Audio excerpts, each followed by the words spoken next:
पंढरीनाथ भगवान की जय.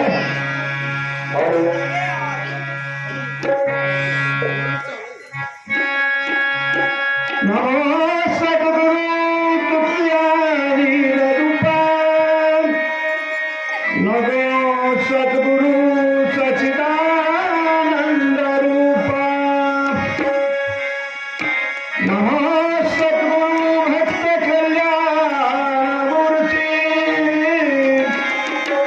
नमो भास्कर पूर्ण प्रकृती, मनोजवतुल्य वेगम जितेंद्रिय बुद्धिमता वरिष्ठम वातात्मजयुत मुख्यम रामदूता शरण प्रपन्ने.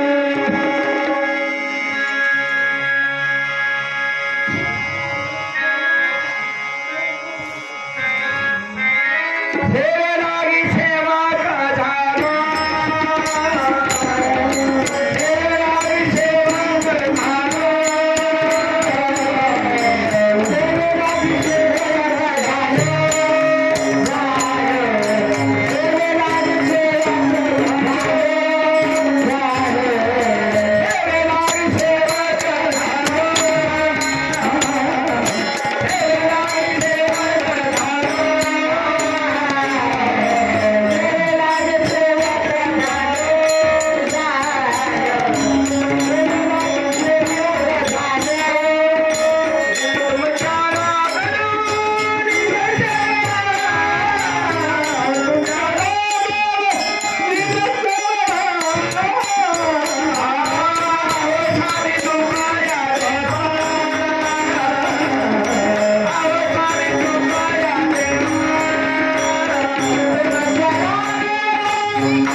आदे देवाजीच्या मनात तेथे कोणाचे चालेना, हरिचंद्र तारा राणी वाहे घरी पाणी,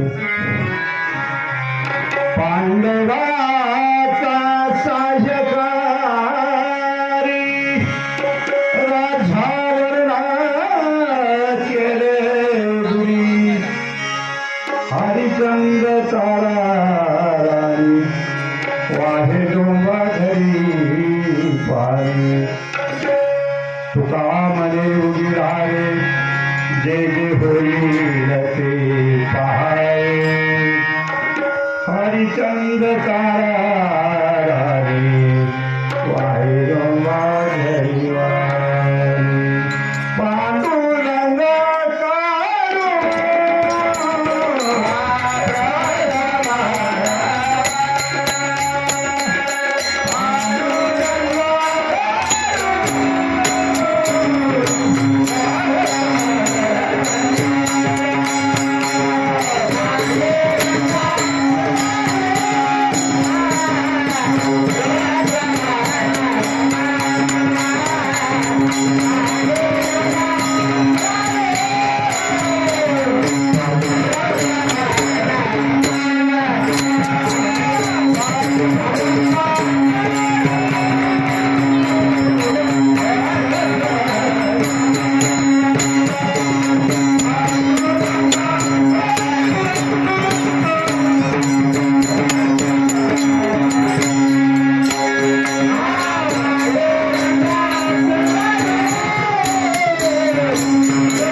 संतांची त्यांच्या स्वभावाने कथेचा विस्तार भावाची सद्गुरुदास तुका हरिनाम सप्ताह 16 वर्ष 3 दिवस 4 या 4थ्या दिवशीच्या सेवेकरता राजा हरिश्चंद्राची कथा आणि त्यांच्या आयुष्यामध्ये आलेलं प्रसंग या ठिकाणी सांगण्याकरता आदि देवाजीच्या मनात तेथे कोणाचे चालेला या अभंगाचं निरूपण अल्पशा बुद्धीने मी माझ्या मतानं या ठिकाणी करणार आहे. असणार गाव शिरगाव आणि या पंचक्रोशीमध्ये या 3ऱ्या वर्षीच्या सप्त्यालाच आपल्या गावकाचा नाव लौकिक या ठिकाणी वाढला गेला. इथून पुढे देखील अशाच प्रकारचं या सत्याचं महात्म्य वृद्धिगत दिवसेंदिवस व्हावं ही ग्रामदेवत आणि पंढरीनाथाच्या चरणी विनंती करू ना. आजच्या या असणाऱ्या कथा भागाला तुमच्या सर्वांच्या साक्षीनं मी या ठिकाणी सुरुवात करत आहे. स्वर्गीच्या ठिकाणी असणाऱ्या राजा इंद्राचा दरबार त्या ठिकाणी भरलेला. इंद्र दरबारामध्ये रती भारती ऋषी मुनींचं त्या ठिकाणी अस्वस्थ ज्या वेळेला झाले गेले त्यावेळेला सर्वांचं त्या ठिकाणी पृथ्वी तलावर वास्तव्य असणारे थोर महाज्ञानी गुरु वशिष्ठ गुरु विश्वामित्रासारख्या थोर विभूती आपल्या आसनावर येऊन प्रतिनिधीने क्षेम कुशलाच्या गप्पा त्या ठिकाणी रंगलेल्या आहेत. ज्या वेळेला एक क्षेम कुशल चालत सर्व हास्य विनोद सर्वांचा विचार सुख दुःखाची देवाने घेवाना इंद्र सभेमध्ये त्या ठिकाणी चाललेली होती. आणि नेमकं त्याच वेळेला नारदाची स्वामी आणि त्याच्या ठिकाणी आपला रोजचा नेहमीचा प्रवास करण्याकरता आलेली होती. सकाळची वेळ होती आणि नारायणाचा झंकार विजातून काढणं नारदाची स्वारी ज्यावेळेला अयोध्येमध्ये आली आधी सोनियाचा दिलो वर्षे अमृताचा धरू. हरिश्चंद्र राजासारखा सत्वशील असणारा राजा या अयोध्येचा राजपट त्या ठिकाणी सत्वाला न्यायाला रीतीने त्या ठिकाणी चालवत होता. देवऋषी नारदाला पाहिल्याबरोबर राजा हरिश्चंद्र पळत गेला आणि साष्टांग लोटांगण राजा हरिश्चंद्राला नारद मुनीच्या पायावर त्या ठिकाणी घातलं गेलं. आनंदाने प्रेमाने फुलाचा वर्षाव करत पूजा करत राजा हरिश्चंद्राला त्या नारद ऋषीला त्या ठिकाणी नारद मुनीला सोन्याच्या आसनावर त्या ठिकाणी बसवलं. षोडशोपचारे असणाऱ्या नारद मुनीची पूजा असणाऱ्या हरिश्चंद्र राजानं तारावती राणीनं त्या ठिकाणी केली आणि याचा योग्य पाहुणचार असणाऱ्या नारद मुनीचा त्या ठिकाणी केला. राजा हरिश्चंद्राचंही आदरातिथ्य बघून नारद मुनीला त्या ठिकाणी खरोखरच आश्चर्य वाटलं. असा सत्यशील पुण्यवान आणि पाहुणचार करणारा राजा हरिश्चंद्रा मी तुलाच या प्रतीतलावर बघतो. घरून असणाऱ्या नारदा देखील आलं. नारदाला त्या ठिकाणी नाना प्रकारचा आशीर्वाद असणाऱ्या राजा हरिश्चंद्राने गेलं आणि आपल्या प्रतिवरील असणारं गमन प्रवास संपूर्ण. ज्या वेळेला नारदाची स्वारी स्वर्गीच्या ठिकाणी राजा इंद्राच्या दरबारामध्ये गेलं नेमकं त्याच वेळेला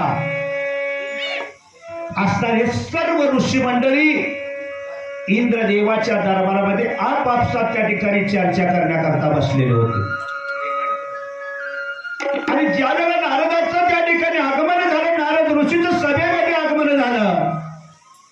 त्यावेळेला त्या ठिकाणी असणाऱ्या सर्वांनी नारदाला त्या ठिकाणी मानाचं स्थान दिलं. सर्वांनी नारदाचं दर्शन घेतलं आणि सहजासहजी थोर मोठ्या ऋषीने एका विचारलं, महाराज आज पृथ्वी तलावरून तुम्ही जाऊन आलाय, मग पृथ्वीची हाल हवा काय आहे ते आम्हाला कळावं. सर्व पृथ्वीचं गमन करणारा नारद तो आहे, मग पृथ्वीवर काय घडला, पुन्हा कुणाला भेटला, पुन्हा कुणाचं त्या ठिकाणी आशीर्वाद घेतलं, दर्शन झालं ते आम्हाला सांगावं. नारदानं सांगितलं, आज पृथ्वी तलावर फिरत असताना सर्व काही फिरलो. मनाला ज्या ठिकाणी विसावा मिळाला ते राजा चंद्र हरिचंद्राची असणारी अयोध्या. मला तर वाटत राजा हरिचंद्रासारखा या ठिकाणी सत्वशील महान असणारा राजा या पृथ्वीतला कोण देखील नाही. भरलेल्या सभेमध्ये गुरु वशिष्ठानं उठून टाळ्या वाजल्या, नारदा बरोबर आहे, तुम्ही ते बोललाय तेच त्या ठिकाणी खरं आहे. राजा हरिश्चंद्र एवढा सत्वशील आहेच. एवढं म्हटल्याबरोबर गुरु विश्वामित्राला त्या ठिकाणी रागाचा पारा चालला गेला. विश्वामित्राची ताकद किती होती, प्रतिसृष्टी ब्रह्मदेवाला देखील त्याने गटावलं आणि या पृथ्वीवर प्रतिसृष्टी निर्माण केली. असा असणार हा विश्वामित्र होता. विश्वामित्र त्या ठिकाणी रागाने उठून उभा राहिला आणि वशिष्ठाला त्याला सांगितले गेलं,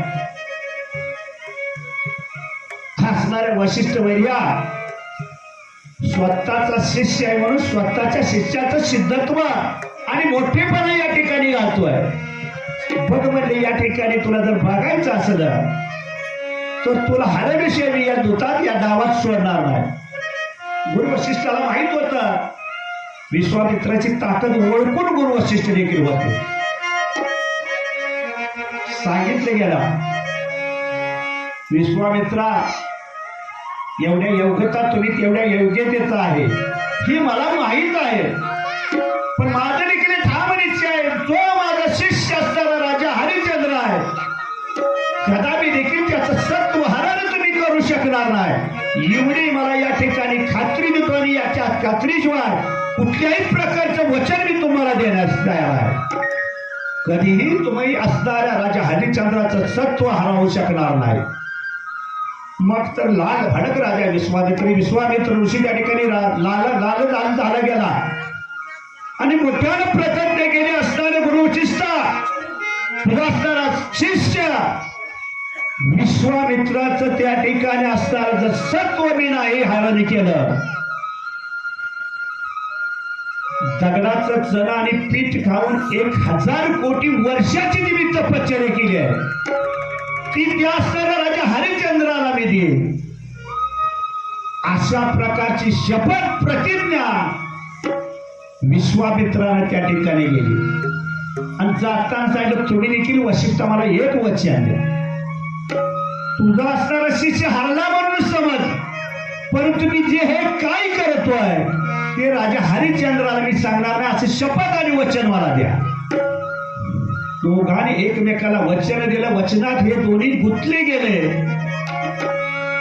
आणि विश्वामित्रानं त्या ठिकाणी आपलं कार्य त्या ठिकाणी चालू केलं. आणि पहिल्यापासून हे देवदेवतामध्ये ऋषीमानेमध्ये चालतच आहे.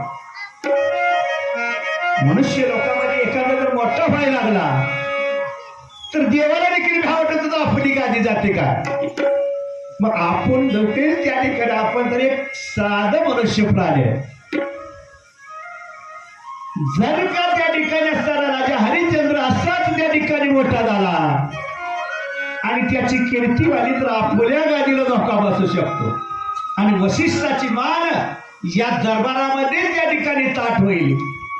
हा थोडा भाव अशी भीती विश्वामित्राला वाटत होती.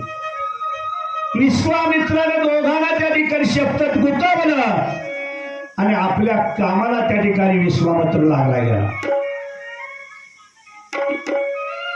सुखाधामानं सुखा समाधानानं चाललेला राजा हरिश्चंद्राची अयोध्या आनंदानं त्या ठिकाणी भरपूर समृद्धीने त्या ठिकाणी जगत होती. अयोध्येमध्ये चाललेलं सर्व वैभव विश्वामित्रासारख्या थोर मुनीच्या असणाऱ्या डोळ्यात खोपा होई आश्चर्य सर्व देवदेवतांना त्या ठिकाणी वाटू लागलं. एवढं मोठं महाऋषी असणाऱ्या या राजाला या ठिकाणी कशासाठी छळण्याकरता विचार केला असावा. प्रत्येक देवदेव 33 कोटी देव विचार करू लागले, पण बोलायचं धाडसच कोणाचं नव्हतं. का? ब्रह्मदेवाला देखील भीती दाखवून दुसरी पृथ्वी आणि सृष्टी निर्माण केली. एवढी महात्म्य आणि तपश्चर्या या विश्वामित्राची त्या ठिकाणी श्रेष्ठ होती. स्वर्ग सोडला गेला, पृथ्वीवर आगमन विश्वामित्राचं झालं आणि त्याच दिवसापासून राजा हरिश्चंद्राच्या वैभवाला त्या ठिकाणी गळती लागली. 11 कोट त्या ठिकाणी झंस्र वाघ त्या ठिकाणी असणाऱ्या अरण्यामध्ये, अयोध्येच्या दंगलामध्ये, अयोध्येच्या बागेमध्ये त्या ठिकाणी असणाऱ्या विश्वामित्रानं त्या ठिकाणी निर्माण करून सोडलं. उभी पिकं, सर्व जंगल, जंगलातील प्राणी, असणारे वाघ त्या ठिकाणी फाडून खाऊ लागले. जिकडं तिकडं बोंब उठली. राजाला जाऊन परत सांगितलं, एक नाही दोन नाही, बघील तिकडं झाडा गणेश आणि बुडा गणेश वाघच आहे. असणारा राजा सर्व जनता या ठिकाणी त्रस्त झाली आहे. सर्वांना सळो की पळून असणाऱ्या मोठ्या पाण्याला या ठिकाणी ते वाघ असणारे उचलून घेऊन चाललेले आहेत. राजानं प्रधानाला बातमी विचारली, बातमी खरी आहे का बाबा? मग राजाने विचार केला, जर काही वाघापासून आज आपल्या प्रजेचं संरक्षण आपण नाही केलं, आपल्या राजगादीला लागणार हा कलंक होईल. अशा प्रकारचा सारासार विचार राजा हरिश्चंद्राने केला. आपलं घोडदळ पायदळ जे काही सैन्य होतं सैनिक घेतलं आणि या वाघाचा निपात करण्याकरता हा राजा हरिश्चंद्र आपल्या सैन्यासह ज्या वेळेला निघाला, त्यावेळेला बायको तारामतीने हट्ट केला, मी देखील असणारे, तुम्ही कशा प्रकारे ह्या सैन्याचा असणाऱ्या आलेल्या संकटाचं निवारण करताय ते बघायला येणार. 9-10 वर्षात असणार बाळ रोहिदासाला बरोबर घेतलं आणि रथावर आरूढ घेऊन राजा हरिश्चंद्र ज्या वेळेला जंगलामध्ये गेला, त्यावेळेला सर्व सैन्य प्राणाशी बाजी लावून या वाघाचा नायनाट त्या ठिकाणी करू. सर्व 11 कोटी वाघाचा नाश 2 दिवसामध्ये असणारा राजा हरिश्चंद्राने त्या ठिकाणी केला. देखील त्या ठिकाणी दैवी करणीच होत. आले देवा तिच्या मनात ते कोणाचे चालेना. ज्यावेळेला 11 कोटी वाघाचा नायनाट केला, बातमी अरण्यात असणाऱ्या आश्रमामध्ये बसलेल्या त्या ठिकाणी विश्वामित्राला कळेल. रागानं लाल झालेला हा विश्वामित्र त्या ठिकाणी असताना रागानं लालेला झाला. हरिश्चंद्र राजा असा जाणार आहे. याला काहीतरी आता कापट्य करून या ठिकाणी पकडायला पाहिजे, जेणेकरून असणारा राजा हरिश्चंद्राचं सत्व दळेल. 2 मातंगिनी मांगश्रिया त्या ठिकाणी विश्वामित्राला बोलवलं. अप्सरेला लाजवेल अशा प्रकारचा सुंदरसा देह त्याला प्राप्त केला आणि राजा हरिश्चंद्राकडे या ठिकाणी असणारा दुसरा प्रयत्न म्हणला. विश्वामित्राने या 2 मातंगिनीला त्या मागणीला त्या ठिकाणी पाठवलं गेलं. स्वर्गीच्या अप्सरेचं लावाने कमी फिरावं अशा प्रकारे असणाऱ्या त्या ठिकाणी अप्सरा त्या ठिकाणी आपलं स्वरूप धारण करून ज्या ठिकाणी दुपारच्या इसाव्याला शिकार करून थकलेला राजा हरिश्चंद्र थांबलेला होता, त्या ठिकाणी या 2 असणाऱ्या बनावट अप्सरा त्या ठिकाणी नाच गाणं करत गेल्या. मग साधासुद्धा ज्याच्या नावाची केली ती स्वर्गीपर्यंत पोहोचलेली होत, तो राजा हरिश्चंद्र असणारा भाविक भक्तीचा असणारा विष्णुदास होता ओळखलं गेलं.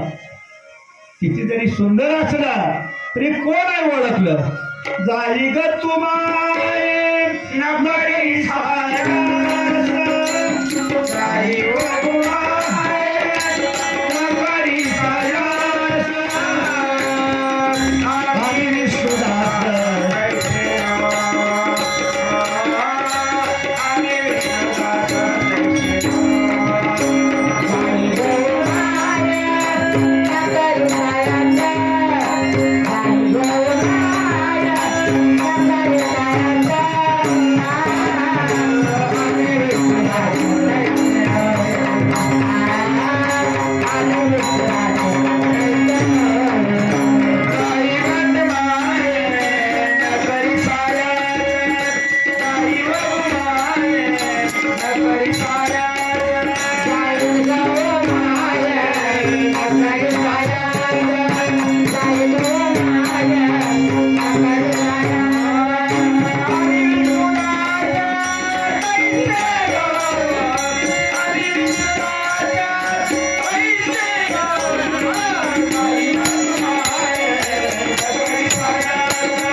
आपल्याला या असणाऱ्या मोहपाशामध्ये गुंतवण्याकरता हे अप्सरा नसून कुणीतरी केलेलं कंटकारस्थान आहे.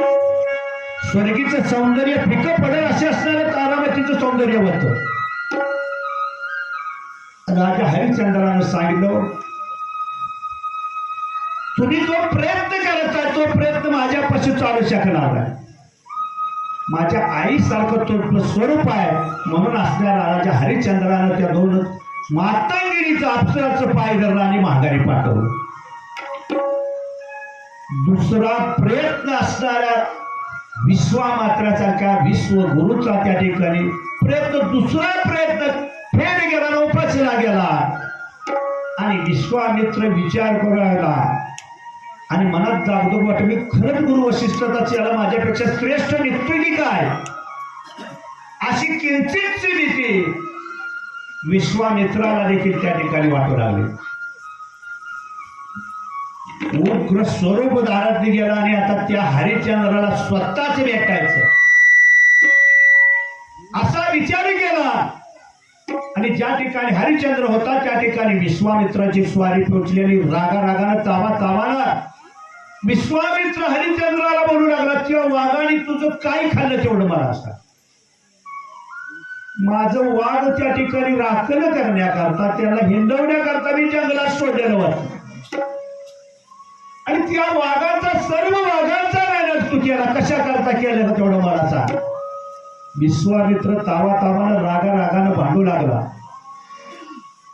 रागानं भांडणाऱ्या विश्वामित्राचं जाऊन पायी धरलं आणि गुरुवैर्या ब्राह्मणाचं स्वरूप घेऊन गेला. तर ब्राह्मण वैर्या माझ्या हातून जर चूक झाली असली तर या ठिकाणी मला माफ करा, परंतु जर का कुठल्या गोष्टीचा माझ्या प्रजेला त्रास होत असेल तर प्रजेचं रक्षण करणं आणि त्यांना त्या ठिकाणी सुखी समाजाने ठेवणं हे राजाचं कर्तव्य होतं. ते कर्तव्य मी पार पाडलं. कुठल्याही प्रकारच्या कर्तव्यामध्ये मी कसूर केला मी चुकलेलंच नाही.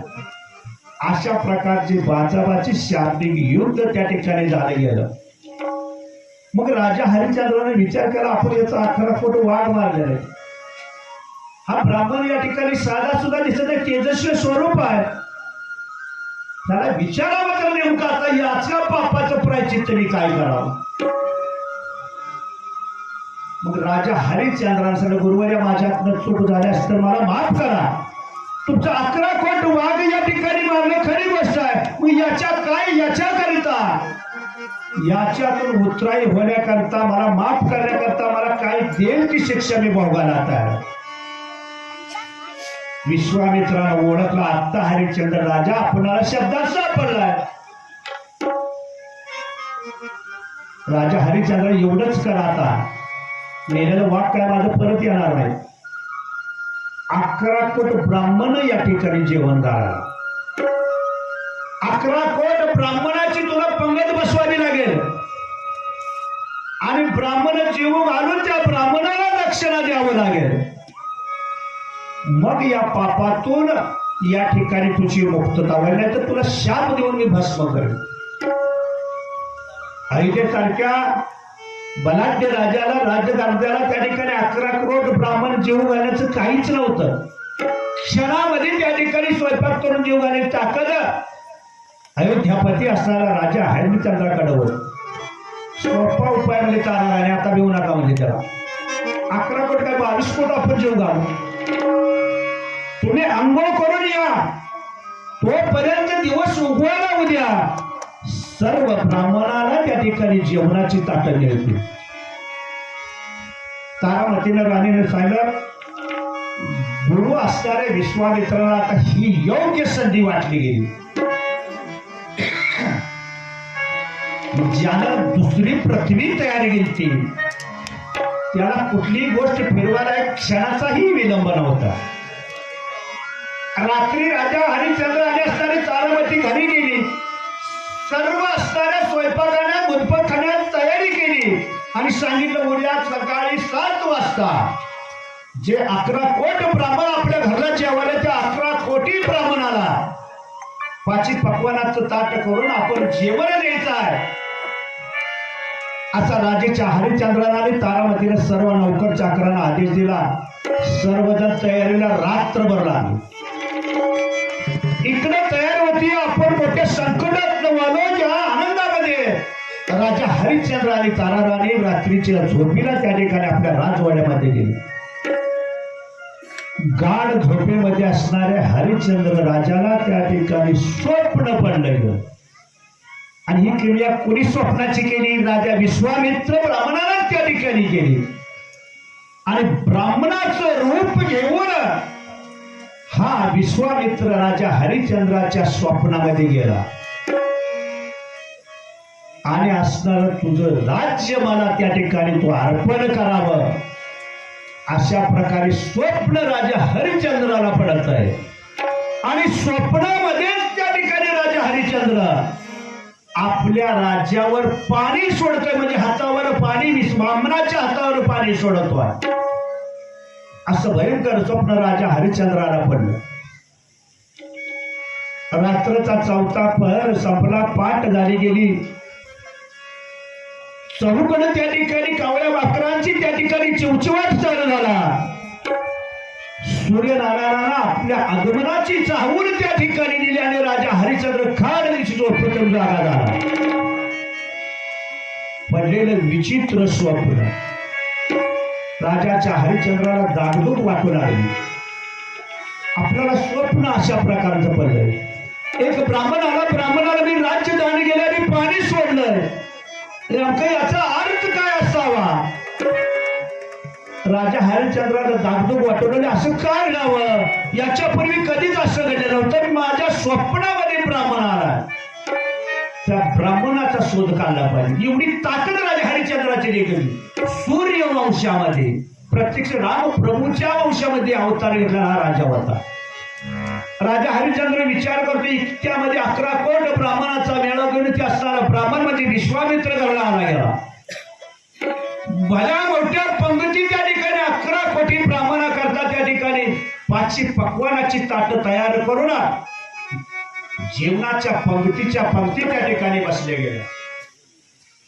आणि राजा हरिश्चंद्रासह तारामती राणी पाहिजे त्या वस्तू 11 कोटी ब्राह्मणाला त्या ठिकाणी जेवू घालू लागले. सर्व ब्राह्मण तृप्त वस्त्र जेवले, ब्राह्मण देखील नकलीच होते. आता राताराणी पाळी काय झाली? ब्राह्मणाला जीव घालून त्याला दक्षिणा दे. मग त्या वेळेला त्या ठिकाणी राजाने सर्व ब्राह्मणाला जीव घालून पाणी देणे गेलं आणि सर्व ब्राह्मणाला त्या सभेत बसले गेले. आणि राजा हरिश्चंद्राने ठरल्याप्रमाणे त्या ठिकाणी सांगितलं, जावाने म्हणले भांडारातलं धनद्रव्याची 4-2 पोती भरून घेऊन या आणि असणाऱ्या ब्राह्मणाला प्रत्येकाला 1-1 सोन्याची मुद्रा दान म्हणून मी द्यायचं कबूल केले ते द्या.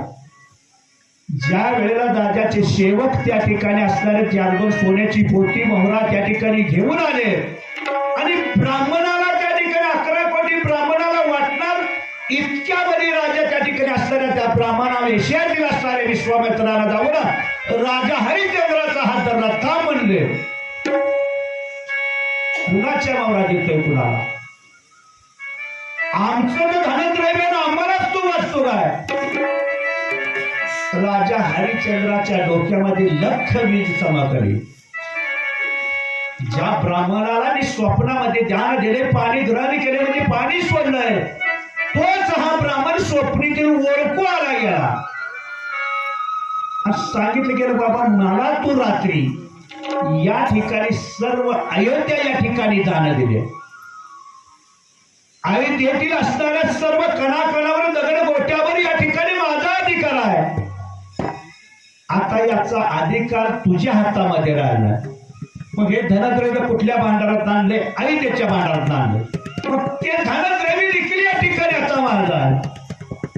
मग असणाऱ्या त्या ठिकाणी हरिश्चंद्रा या ठिकाणी माझं तर धनद्रव्य देऊन मलाच फसवणूक केल्याचा पाप तुझ्या मस्तकी बसेल. हरिश्चंद्र राजानं परिस्थितीचं गांभीर्य ओळखलं.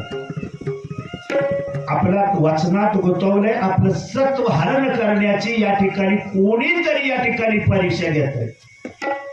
ओळखलं महाराज तुम्हाला त्या ठिकाणी ओळखलं नव्हतं पण आता मात्र नक्की ओळखलं. स्वप्नात आलेला ब्राह्मण तुम्हीच आहात याची खात्री मला पटली गेली. नाही तर त्याला हुडकून आणून अयोध्येमध्ये देणार. बरं झालं माझ्या मागची पिढा तुम्ही सारली बा. अयोध्येचं एवढं मोठं राज्य चालून चालून डोक्याला त्या ठिकाणी कंटाळा होता, शीन आलेला होता. माझ्यावरला भार तुम्ही या ठिकाणी कमी केला. आता हे सर्व राज्य या ठिकाणी सुखानं भोगा आणि निवांत या प्रजेचा सांभाळ करा. राजा हरिश्चंद्र असा बोलल्याबरोबर त्याला सांगितलं मी राज्य करीन नाही तर विकून टाकेल म्हणून. ठरल्याप्रमाणे आज जी मोहरा धनद्रव्य ब्राह्मणाला देत होती अगोदर मला ती सांगितलं का हरिश्चंद्र राजानं मी इथं काबाड कष्ट करेन आणि ठरलेल्या मोहरा काबाड कष्ट करून गोळा करून तुमच्या ऋणातून उतराई होईल. नाही म्हणजे ह्या राज्यात काम तुला करू द्यायचं ना करू द्यायचं हे माझ्या हातात आहे. आता राज्यात देखील तुला राहण्याचा अधिकार. तू तुझ्या बायका पोरासह या ठिकाणी असणारे इथून आता उद्या दिवस उगायच्या अगोदर निघायचं. घोर प्रसंग त्या ठिकाणी निर्माण झाला गेला. प्रधानादी सर्व त्या ठिकाणी सेवक सर्व जनता त्या ठिकाणी विनवणी करू लागली. राजाने कसल्या प्रकारचं संकट तो अंगावर ओढून घेतलं. असताना एवढा असताना सत्वशील असताना हा महान राजा या नगरीला कधीच पुन्हा मिळणार नाही. आणि अशा प्रकारच्या राजाला या ठिकाणी फसवणूक केली गेली. कुणीतरी असताना माझ्या राजाला फसवत आहे हे प्रत्येक प्रजेच्या या ठिकाणी लक्षात आलं आणि सर्व प्रजा त्या ठिकाणी धार्य मोकलून त्या ठिकाणी रडू लागली. दिलेल्या वचनाप्रमाणे असणाऱ्या ब्राह्मणाला दिलेल्या वचनाप्रमाणे राजा हरिश्चंद्र त्या ठिकाणी निघाला गेला. जाताना एकच वचन देऊन गेला ब्राह्मणवर्य 1 महिन्याची तुम्ही मला मदत द्यावी आणि महिन्याच्या 30व्या दिवशी जे 11 कोटी मोहराचं तुम्हाला मी दान देणार दक्षिणा देणार होतो ते सर्व मोहरा मी या ठिकाणी आणून तुम्हाला मी परत देईन आणि परत हे राज्य सोडून माझा प्रपंच मी दुसरीकडे टाकेन. वचन दिले गेलं. स्वतःचा रहिदास आपली बायको त्या ठिकाणी तारामती आणि असणारा राजा हरिश्चंद्र अयोध्या सोडून त्या ठिकाणी वाराणसीच्या दिशेनं ज्या वेळेला नगरीतून बाहेर पडलं प्रत्येक नगरवासी त्या ठिकाणी राजाच्या पाठीमागे आपापलं कपाळ गुंडाळून निघालं. आणि असं तत्वशील राजा ज्या ठिकाणी राहील त्या ठिकाणी दुसरी अयोध्या निर्माण करण्याची ताकद हरिश्चंद्रामध्ये आहे. मग या अयोध्येच्या बामणापाशी राहण्यात का आपण देखील आपल्या राजाच्या पाठीमागे जायचं. म्हणून सर्व असणारी अयोध्येतील लोक आपापली कुटुंब घेऊन त्या ठिकाणी हरिश्चंद्राच्या पाठीमागे जाऊ लागले. परत या ब्राह्मणाला त्या ठिकाणी इशित आढळला. अशी मुली नव्हती मला. अयोध्या सर्व माझ्या ताब्यात, तो अयोध्या दिली आणि पाणी सोडलंय. या ओसाळाने मोकळ्या पडलेल्या अयोध्येचं राज्य मी काय बघू म्हणला. एक देखील माणूस इथं बाहेर न्यायचं तरच तू खरा सत्वशील नाही. तू सत्वाला हरला. हा कलंक सर्व जगभर या ठिकाणी मी ओरडून या ठिकाणी सर्व जगाला सांगेन. हरिश्चंद्र राजा त्या ठिकाणी मनाठिकाणी घाबरला गेला. पाठीमागे येणाऱ्या जनतेला हात जोडून त्या ठिकाणी विनंती केली, माघारी फिरणारी विनंती केली. तुमच्या जर राजाने इतक्या दिवस तुम्हाला सांभाळला असेल, तुमच्या राजाचं जर सत्व वाचायचं असेल आणि सत्वाला माझ्या जर कलंक लावायचा नसेल तर माझ्या शब्दाच्या बाहेर तुम्ही जायचं नाही.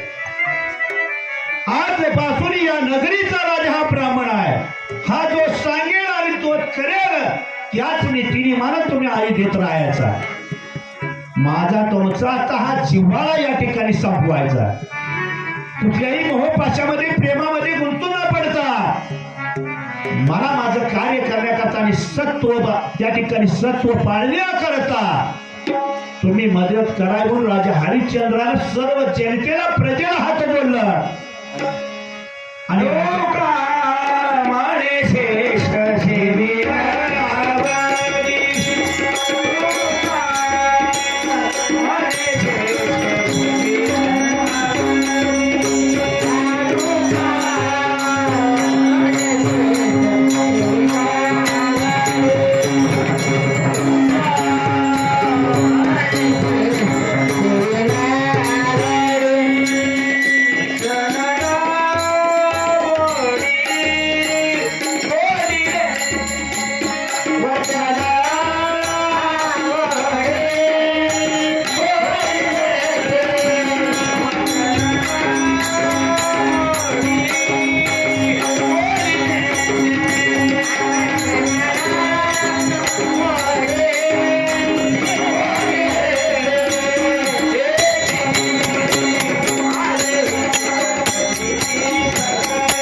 अयोध्येला राजा दसरा त्या ठिकाणी असताना हरिश्चंद्र समजावं लागला. बाबा मी वचन दिलं त्या ब्राह्मणाला आणि ते वचन पाळण्यातच आपल्या सर्वांचं हित आहे. म्हणून कृपा करून माझ्या पाठीमागे न येता या ब्राह्मणाच्या असणाऱ्या आशीर्वादाने किंवा त्याच्या राजपाद्याखाली तुम्ही आपला प्रपंच याच ठिकाणी करावा आणि माझ्या वचनातून माझी सुटका तुम्ही करावी अशी विनंती राजा हरिश्चंद्राने ज्या वेळेला केली गेली. दुःखी कष्टी झाली प्रजा या ठिकाणी मोठमोठ्या आक्रोश करू लागली. परत ब्राह्मणाला प्रजेला कशाकडे समजावलंय, अंगावर कशाला घेऊन चालला. ती देखील माझा ह्या राज्यातला आणि तिथून दान दिलेलं आहे. असं सोडून आलं भरपूर अंगावर घालून दिलं. काढ मला कपडे असेल सर्व. जी असणारी राणी तारामती सोन्याच्या पलंगावर रोज वास करणारी झोपणारी तारा राणीच्या अंगावरील सर्व दाग दागिनं उंची वस्त्र त्या ठिकाणी काढून घेण्यात आले. राजा हरिश्चंद्राच्या अंगावरील राज मुकुट राजवेश सर्व काढला. वल्कल नीलगिरी नेसायला मग बाहेर घालवलं गेलं. सर्व नगरच्या नगर आपल्या राणीची दुर्दशा वाहून त्या ठिकाणी सर्व नगर रडू लागलं. ज्या राजानं आतापर्यंत आम्हाला या ठिकाणी पोटच्या मुलाच्या गोळ्याप्रमाणे या ठिकाणी सांभाळलं, त्या राजावर असा प्रसंग काय यावा. अरे देवाजीच्या मनात ते कोणाचे चालेला.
संकेत होत. प्रत्यक्ष भगवंतानच सांगितलं. देवाच्या जर मनात झालं तर पुढला श्वास न पुढला शब्द देखील बोलण्याचा आपल्या हातात नाही. असं जे माझं म्हणतोय ते सर्व काही या ठिकाणी असणाऱ्या परमेश्वराच्या हातामध्ये आहे. राजा हरिश्चंद्राची अशी दुर्दशा त्या ठिकाणी चालू झाली. 9-10 वर्ष लहान रोहिदासाला असणाऱ्या तारामतीनं हाताशी धरला. अंगावरील त्याच्या देखील कापड काढली. लज्जा रक्षणापुरतं कापड अंगावर ठेवलं आणि राजा हरिश्चंद्र आपली बायको तारामती आणि रोहिदासाला म्हणून गाव सोडून निघाला गेला. कुठं जायचा प्रश्न पडला गेला. मग राजा हरिश्चंद्राने विचार केला, जर का कुठल्या नगरामध्ये गेलो तर त्या ठिकाणी राजाची परवानगी घ्यावी लागणार. मग त्या ठिकाणी आपल्याला वास्तव्य करायला त्या राजानं सांगितलं. बरं, नंतर दुसऱ्या राज्यामध्ये दारोदार या ठिकाणी भीक मागत फिरावं लागणार आहे. कुठंतरी या ठिकाणी आपला विसावा मिळेल, आपला जम बसेल आणि 4 पैसे पदरात पाडून असणाऱ्या ब्राह्मणाचं ऋण म्हणजे असणारी दक्षिणा फेडावी लागेल. विचार केला आणि राजा हरिश्चंद्र ज्या वेळेला वेशीवर आला त्यावेळेला देत असणाऱ्या कौशिक ब्राह्मण त्या ठिकाणी असणाऱ्या धावत पळत आला आणि असणाऱ्या ब्राह्मणाला म्हणजे विश्वामित्राला त्या ठिकाणी म्हणला, 11 कोटी असणाऱ्या त्या सुवर्ण मुद्रेपैकी निम्म्या मुद्रा मी द्यायला तयार आहे. निम्म्या मुद्रा द्यायला तयार आहे, परंतु त्याच्या बदल्यामध्ये असणाऱ्या कौशिक ब्राह्मणाने त्या ठिकाणी बोली गेली, त्याच्या बदल्यामध्ये माझ्या घरामध्ये दासी मधून त्या ठिकाणी असणाऱ्या तारामतीला या ठिकाणी काम करावं. कौशिक ब्राह्मणाचा हेतू दुहेरी होता. जिनं असणारी या ठिकाणी एवढी मोठी प्रजा सांभाळली, तिला या गावाच्या बाहेर जाणं दिलं, आपल्याला लाज वाटली पाहिजे. विचार केला, आपल्याकडून धनद्रव्य उदार अंतकराला त्या ठिकाणी विश्वामित्राला दिला आणि तारा राणीला त्या ठिकाणी दासी म्हणून त्या ठिकाणी घेतलं गेलं. आणि ज्या वेळेला राजा हरिश्चंद्राला बघितलं, बरं झालं बघे निमार्ग तर पिठलं. तारा राणीने सांगितलं, असं कुठं फेडणार आपण जाऊन. मग त्या वेळेला असणाऱ्या त्या ठिकाणी बोली लावून तारा राणीला घेतलं कौशिक ब्राह्मणानं आणि निम्म असणारं कर्ज म्हणजे ते दान विश्वामित्राला त्या ठिकाणी दिले गेले. ठरलेल्या नियमाप्रमाणे आपल्या नवऱ्याचं सत्व ढळू नये. कुठलीही वेळ आली तर तुमच्या सत्वाला कलंक लागू देणार नाही, तुमचं सत्व ढळू देणार नाही. मग दासीच काय, कुठलंही काम करायला मी तयार आहे. हरिश्चंद्र राजाला वचन दिलं असणारी तारा राणी त्या ठिकाणी निघाली गेली. मग आता लहान रोहिदासाचं त्या ठिकाणी काय करायचं. ज्या वेळेला आईला तो ब्राह्मण घेऊन चालला कौशिक ब्राह्मण, हा रोहिदास मोठमोठ्याने त्या ठिकाणी रडू लागला. आणि असणारा त्या ठिकाणी रडू लागल्यानंतर आईच्या पदराला धरून हा रोहिदास झोपू लागला. आई, या ठिकाणी तू मला सोडून गेल्यानंतर असणार मी या ठिकाणी पुन्हा करू, या ठिकाणी हिंदू फिरू. तारा राणीचं त्या ठिकाणी डोळं पाण्यानं गच्च भरलं गेलं. यक्ष प्रश्न निर्माण झाला. अशा ब्राह्मणानं मला एकट्या राहायचं असणाऱ्या रोहित असताना जर बरोबर नेलं तर या ठिकाणी हा ब्राह्मण होय म्हणेल गेला होकार दिला याची भीती होती. तारा राणीनं कौशिक ब्राह्मणाचं पाय धरलं आणि सांगितलं, काका लहानसा माझा रोहित असा राजा हरिश्चंद्रानं राजपट रोखलं, याला सांभाळून नाही शकणार. माझ्या हरिश्चंद्राला या ठिकाणी माझ्या बरोबर येण्याची परवानगी द्यावी. दिवसाचं काम तुम्ही दिलाय, पण रोहिदासाला सांभाळण्याच्या बदल्यामध्ये रात्रीच मी रात्रभर काम करेल. अशा प्रकारचं 24 तास तुमच्या घरी सेवा करेल. एवढ्या मला माझं ऐका आणि माझ्या हरीत असणाऱ्या रोहिदासाला बरोबर घेण्याची परवानगी द्या. म्हणून त्या ब्राह्मणाचं पाय एक राजाची राणी धरती आहे. हा परिणाम कशाचा होता? अरे देवाची क्षमा, देवाच्याच मनात हे होत. म्हणून त्या ठिकाणी असताना त्याचं पाय धरलं. कौशिक ब्राह्मणाला दया उत्पन्न झाली गेली आणि रोहिदासाला तारामतीला बरोबर घेण्याची परवानगी त्याने दिली गेली. हा ब्राह्मण ज्या वेळेला तारामतीला रोहिदासाला घेऊन गेली, ब्राह्मणाचा स्वभाव वेगळा होता, बायकोचा स्वभाव. शी म्हणजे आपल्या घरी काय काय झालं. जिच्या हाताखाली हजारो दाशा त्या ठिकाणी पाणी भरत होत्या. सूर्य चंद्राला ते राजवेळ अशा प्रकारचं जिचे लावण्य होतं, सुंदरता होती, अशी नाजूकशी राजपट भोगणारी तारा राणी तुम्ही का म्हणून आपल्या घराला पिढा आणली? कुणी आणि भांगायच्या आणि काम तरी काय करणार आहे तुमच्या घरी? ब्राह्मणाला आपल्या बायकोला घरामध्ये नेला आणि समजावून सांगितलं. आणि थोडक्या पैशात बसले राजा हरिश्चंद्र, आपण काय 4 घास खाल्ले, त्याची काहीतरी उतराई होईल आणि त्या उतराईतून त्याच्या कर्जातून आपण देखील मुक्तता होईल. त्याच्यावर आज राजावर आपल्या नगरीच्या अशी वेळेला त्याला टाकून देणं बरोबर नाही. आपण दुसऱ्या गावात आपली जहागिरी तिथं नेऊन आणला ठेवू. दुसऱ्या गावामध्ये नेऊन ती जहागिरी म्हणजे आपला मळा बघण्याचं काम या तारा राणीकडं आणि रोहिदासाकडे देऊ ही समजूत आपल्या बायकोची या ब्राह्मणानं काढली. आणि त्या ठिकाणी दुसऱ्या गावाच्या वतनदारीवर राजा हरिश्चंद्राची बायको तारामती आणि पोराची त्या ठिकाणी नेमणूक केली गेली. दररोज त्या ठिकाणी सोन्याच्या पलंगावर लोळलेली तारा राणी त्या ठिकाणी जुनं भांडी त्या ठिकाणी असणाऱ्या त्या ब्राह्मणाची करू लागली. घरातील सकाळी उठल्या उठल्या केर याचं घर सारवावं आणि असणारं सर्व घर धुवून झाल्यानंतर ब्राह्मणाची सेवा कपड्या धुण्यापर्यंत करा. दिवसभर रानामानात त्या ठिकाणी अरण्यात फिरावं, काट्या कुट्याचं जळण वाढलं असलेलं जळण गोळा करावं आणि आणून ब्राह्मणाच्या त्या ठिकाणी असणाऱ्या घरामध्ये स्वयंपाक रांधावा. इथपर्यंत असणाऱ्या नीतीचं चक्र तारा राणीला त्या ठिकाणी भोगावं लागलं. तारा राणी इकडे असताना आपलं आयुष्य हाल अपेक्षा करून जगू लागली. राजा हरिश्चंद्राने विचार केला, आता शेजारचं गावात जावावं. तो राजा घेतो की नाही? विचार केला आणि त्याच्या मनामध्ये विचार पक्का झाला. काशीच्या ठिकाणी कुणीच राजा नाही, अद्यापर्यंत देखील नाही. त्यानं ओळखलं काशीच्या ठिकाणी निश्चित गेलो त्या नगरीला अद्यापर्यंत पूर्वी कोण राजा नव्हता आणि अद्यापर्यंत देखील काशीला कोण राजा? एकच राजा शंभू महादेव. श्री शंकराची राजधानी काशी होती. शंभू कैलास तिचा राजा,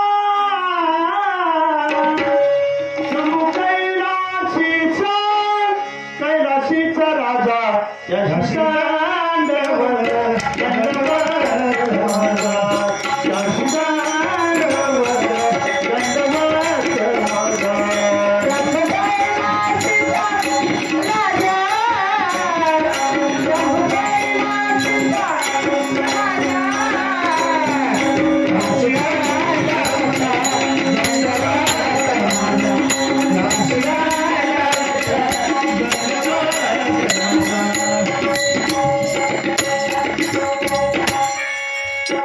सारासार विचार राजा हरिश्चंद्राने केला. मनामध्ये दुःख वाटत आले. भगवत असा प्रकारचा कुठला गुन्हा महाराज, कुठल्या प्रकारचा गुन्हा या ठिकाणी माझ्या हातून घडला असेल म्हणून एवढं मोठं संकट असताना माझ्या पदरी या ठिकाणी तू टाकले गेलं. दुःखी कष्टी झालेला राजा हरिश्चंद्र वाटेने मनाच्या ठिकाणी रडू लागला. कसं असते बघा, स्त्री जर रडली तर त्या ठिकाणी तिच्या डोळ्यातून येणार अश्रू तर माणसाच्या नजरेत पडतं. परंतु पुरुष रडला त्याच्या डोळ्यातून अश्रू येत नाही, हृदयात मात्र अश्रूचा पूर वाहणार. पुरुषाचा अश्रू हृदयात असतात, स्त्रीचा अश्रू डोळ्यामध्ये असतात. हृदयाच्या ठिकाणी खचलेला हरिश्चंद्र वाटेने चालत असताना रडू लागला आणि शेवटी त्याने विचार केला हे देवाचीच्याच मनात होत म्हणून हे सर्व मला भोगावं लागते. आलिया भोगाशी असावे सादर ठेवूया भार दैवावर. विचार केला राजा हरिश्चंद्रानं. आलिया भोगाशी असावे सादर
असणाऱ्या महान फेऱ्यामध्ये आपण साजरे राजा हरिश्चंद्रानं ओळखलं आणि काशीचा मार्ग एवढा. काशीमध्ये हरिश्चंद्र राजा इकडं तकडं त्या ठिकाणी काम शोधू लागला. काम पोटासाठी करायचं नव्हतं, काम सत्व हरण होऊ नये याच्यासाठी करायचं. जर का त्या राहिलेल्या बोधना नाही, जर त्या ब्राह्मणाला नाही म्हणून दिल्या तर रघुवंशाला या ठिकाणी कलंक लागणार आहे आणि माझं सर्व कुळाला या ठिकाणी बट्टा लागणार आहे. हाच ध्यास आणि हाच विचार राजा हरिश्चंद्र त्या ठिकाणी करत होता. कुणीतरी कामाला घ्यायचं का चार चौकाचं वाड शोधू लागला, मळ शोधू लागला. त्याची देहदृष्टी राजकांती राजबिंड त्या ठिकाणी असणारं शरीर बघून कोणच कामाला ठेवणार. काही मोठ्या घराण्यात दिसतंय म्हणजे काय काम करणार आहे.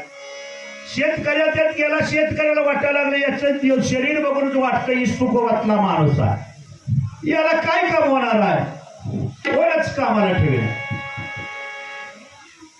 मग त्या ठिकाणी ज्या वेळेला फिरत असताना मसल वाट्याच्या कडेने राजा हरिश्चंद्राची स्वारी निघाली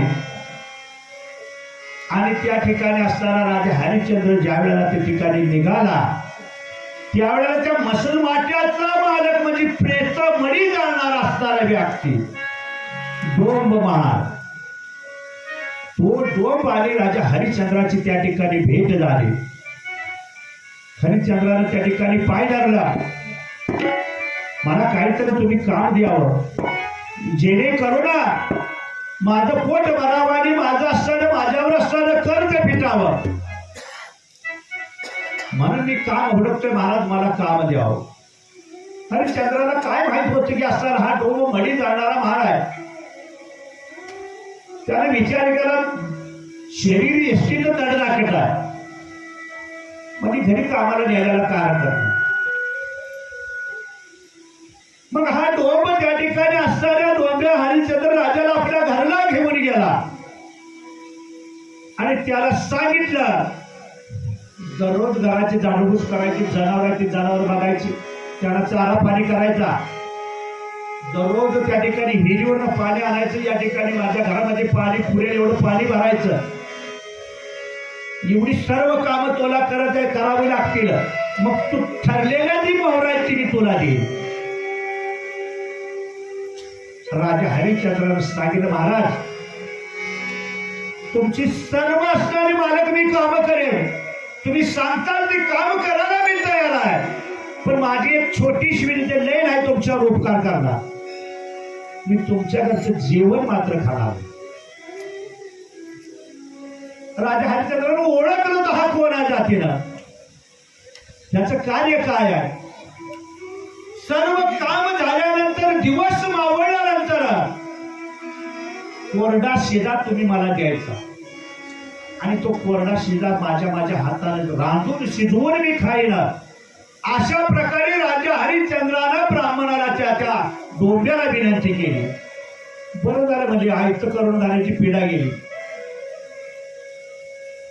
रोज याला आयत कोणी करून झालं, बरं झालं त्याच्या तोडून झालं. बरं बाबा तू मानतोय तसं घरदार व्यवस्थित पुसायचं, स्वच्छ करायचं आणि असणारे दररोज रांगण भरून पाणी उगारा करायचं.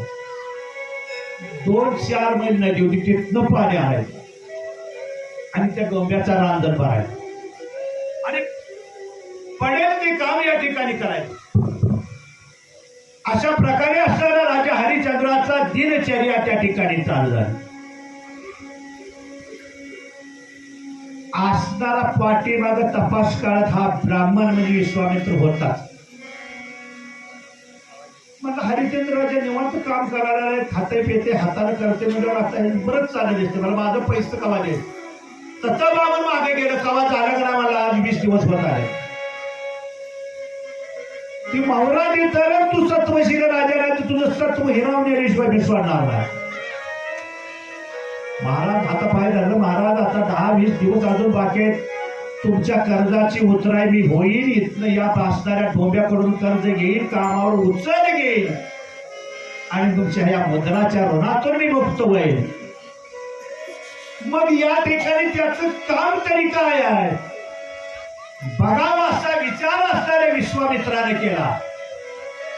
दररोज झाडलोट करायची, त्याच्या गोट्याचं शान काढायचं आणि 2 मैल असलेल्या नदीवरनं त्या ठिकाणी असणार पाणी आणायचं, रांजण भरायचं.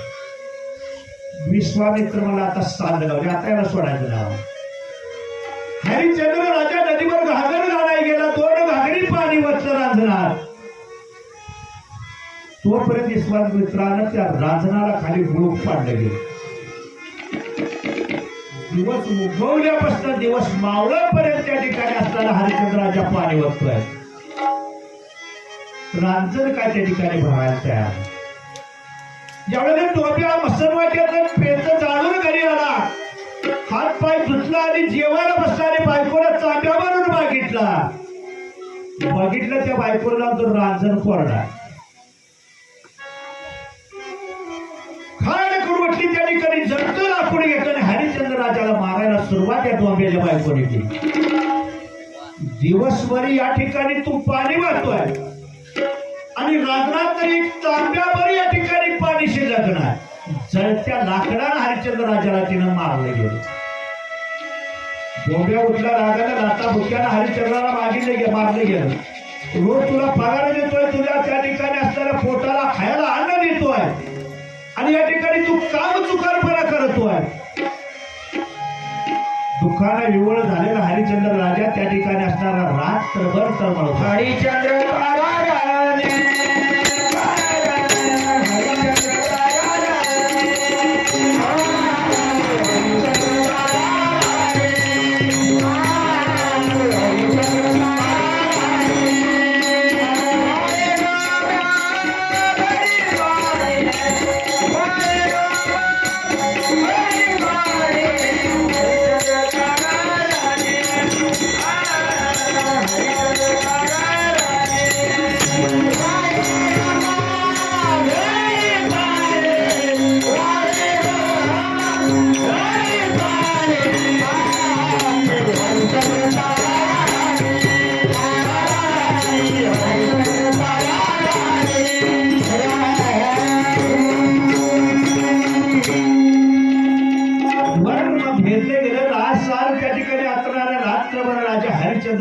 लागला, माणसाच्या जिव्हारी घाव लागला, तो कदापि देखील त्या ठिकाणी असताना तो घाव भरू शकत नाही. वरून शरीरावर लागलेला घाव एखाद्या वेळेला औषध पाणी लेप देऊन बरा करला जातो, पण जिव्हारी घावलेला घाव तो कदापि त्या ठिकाणी असणारा भरू येत नाही. असा असणारा जिव्हारी घाव राजाच्या ठिकाणी जिव्हारी लागला गेला हरिश्चंद्राच्या, बसून खातोय. हा घाव हृदयावर केला. महाभारतामध्ये एक कथा आहे. ज्या वेळेला असणाऱ्या त्या ठिकाणी युधिष्ठिराचा त्या ठिकाणी दरबार भरत होता. दररोज सकाळी नीती नेमानं दरबारामध्ये त्या ठिकाणी 10-11 वाजता दरबार भरला की सर्व दरबारी येऊन बसायचे. जे मानपान होतं त्याच्या खुर्च्या वेगळ्या होत्या. जेवढा मान त्या ठिकाणी दशरथाला होता तेवढाच मान राजा पंडूला होता. विदुर काकाला देखील तेवढाच मान होता.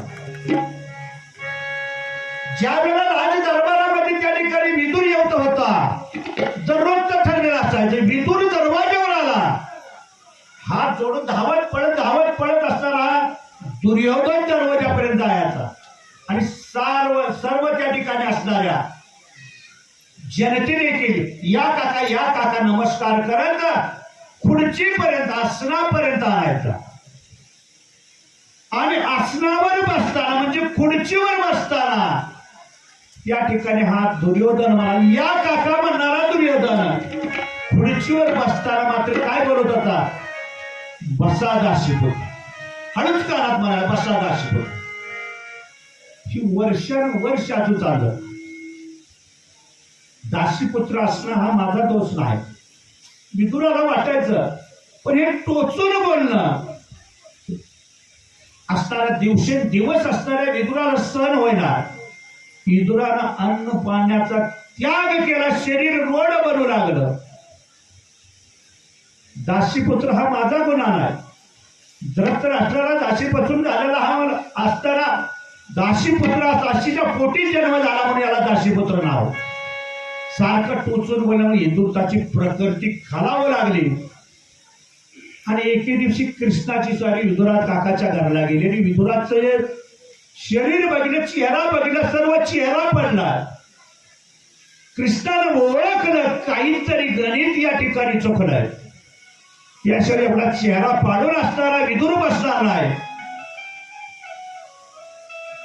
विदुराला त्या ठिकाणी कृष्णानं त्या ठिकाणी विचारलं, काका आज तुमचा चेहरा या ठिकाणी पडल्यासारखा वाटतोय, तुमचा चेहरा उदास वाटतोय, मग काय झालं एवढं इतकून मला तरी तुम्ही सांगावं. विदुर म्हणू लागला, कृष्णा तुझ्या मागे भरपूर व्याप आहे. तुला सांगून काही प्रश्न सुटणारा प्रश्न हा जन्मोजन्मी सतावणारा मला प्रश्न आहे. काका तुम्ही विदुरा मला तुम्ही सांगा, मग काय प्रश्न आहे तेवढं सांगा. मग विदुराला सांगितलं, कृष्णा मी दरबारात गेलो ग, या काका म्हणून सगळ्या देखत मोठ्या आनंदानं स्वागत करून दुर्योधन मला खुर्चीपर्यंत येतोय आणि खुर्चीवर बसायच्या वेळेला बसा दासीपुत्र म्हणतोय. याचं दुःख असणाऱ्या कृष्णाने वर्षानुवर्ष सोसत आलं. मी दासीपुत्र हा माझा गुन्हा नाही, मग कृष्णा काय करावं या गोष्टीला असा मला कंटाळा आलाय. कृष्ण मला विदुरा तुम्ही काहीच घाबरू नका, याच्यातून बरोबर औषध तुम्हाला देतो. मला उद्या दरबारामध्ये चांगलं नटून ठेवून कपडे घालून जावं आणि विदुर काको दुर्योधन तुम्हाला अडवाला, या काका स्वागत करून खुर्चीकडे घेऊन गेला आणि बसताना तर तुम्हाला दासीपुत्रा म्हणला, एकच म्हणायचं बस्तुकी लगा गाडवीच्या, एवढंच बोलायचं मला, दुसरं काहीच बोलू नका. या म्हणलं बस्तुकी लगा गाडवीच्या एवढं बोलायचं आणि बसायचं. वर्म भेदक बोल नाही. विदुराचं वर्म काय होतं, दासीपुत्र मिळवलं का त्याच्या हृदयात पोचायचं. माझा गुन्हा नाही, माझ्या आईने त्या ठिकाणी मला जन्म दिला, दासीच्या पोटी जन्माला आलो राजाच्या, म्हणून मला दासीपुत्र म्हणून घेणं होतं. मग ही कृष्णा काय भानगड आहे ते मला सांग. नाही मला आश्चर्य, तुम्ही दरबारात जावा, तुम्हाला तो दुर्योधन दासीपुत्र वाटला. बसा दासीपुत्र मला लगेच बोला, मला बसतो की गाडवीच्या. बघा कसा प्रभाव पडतो. दुसऱ्या दिवशी दरबार भरला. विदुर काका त्या ठिकाणी असणाऱ्या दरबारामध्ये गेले. या काका म्हणून हात दोरी करून असणारा तो दुर्योधन पळत गेला. हाताला धरून प्रेमानं लोकांना वरला भाव. प्रेमानं त्या ठिकाणी खुर्चीपर्यंत गेलं आणि नेमकं खुर्चीवर बसताना बता दासीपुत्र न बसायच्या अगोदरच विदुर म्हणला, बसती लागा गाडवीच्या, तुला दिसत नाही. खरं दिसला दुर्योधनाचा त्या ठिकाणी चेहरा पडला. कधी काका मला असा बोलला, आज असा काका का बोलला? असं पुन्हा मग दररोजच झालं. बस अशी पुत्रा ही म्हणायचं नाही की बसती लागा गाडवीच्या. दुर्योधनाला कोणपणे काय भानगड आली नेमकी म्हणला, या भानगडीचा तपास करावा लागतोय. इकडे विदर्भी विचार करते, कृष्ण अजून काय बोललाय, नेमकं गाडवीच्या का म्हणतोय मला कळेना. मग दुर्योधनानं आयडिया केली, ओळखलं गेलं याच्या पाठीमागं काय तर थोड मोठं गुपित आहे. याच्या गुपिताचा तपास आपण काढायचा. म्हणून असताना दुर्योधन पाठलाग करत दररोज रात्रीला या विदुराच्या पाठीमागे जायचं. मग विदुराला वाटलं दुर्योधनात फरक पडला. आता नेमका दुर्योधन जरा बोलताना कचर होतोय. आता कृष्णाला विचारायला कृष्ण आता तरी सांग, म्हणजे तू सांगितल्यापासून दुर्योधन जरा ग बसलेलं वाटायला लागला मला, काय नेमकं आहे? त्यावेळेला सांगितलं गेलं, तुला माहित नाही म्हणला, असणाऱ्या विदुरा त्यावेळेला असणाऱ्या गांधारीचा विवाह असणाऱ्या धृतराष्ट्राशी जुळला गेला. आणि ज्या वेळेला पत्रिका बघितली गेली त्यावेळेला त्या पत्रिकेमध्ये गांधारीच्या पाठीमागं मंगळ होता. आणि मंगळ दोष करण्याकरता ब्राह्मणाने काय उपाय सांगितला होता? पहिल्यांदा लग्न या गांधारीचं गाढवा संघ लावा लागेल. पहिलं गाढवा संघ लग्न लावा आणि मग धृतराष्ट्राची या गांधारीचा विवाह करा, तरच हे लग्न सफल आणि सोपं होईल. पहिलं मग त्या गांधारीचं लग्न गाढवा संघ लावलं आणि दुसरं लग्न या धृतराष्ट्राशी लावलं. ही माहित होतं कोणाला? गांधारीलाच आणि कृष्णाला. जे गुपित असणारा त्या ठिकाणी असणारा धृतराजा विदुराला कृष्ण जाणतोय, तेच कानुसाना आजमुसनं लागणं ऐकणारा या दुर्योधनानं ऐकलं आणि गांधारीला जाऊन धृतराला जाऊन तो बरोबर आहे. मग दुर्योधनाचं वर्म म्हणजे हृदयाला घावटीच बसला. विदुर काका त्या ठिकाणी गाढवीची आपल्याला का म्हटला? हा उलगडा दुर्योधनाला आणि विदुराला वर्म भेदक बोलणं असं असतं. नवान केवडे नकळ कानो वाचे गोरे. नवान केवडे नकळ कानो वाचे गोरे.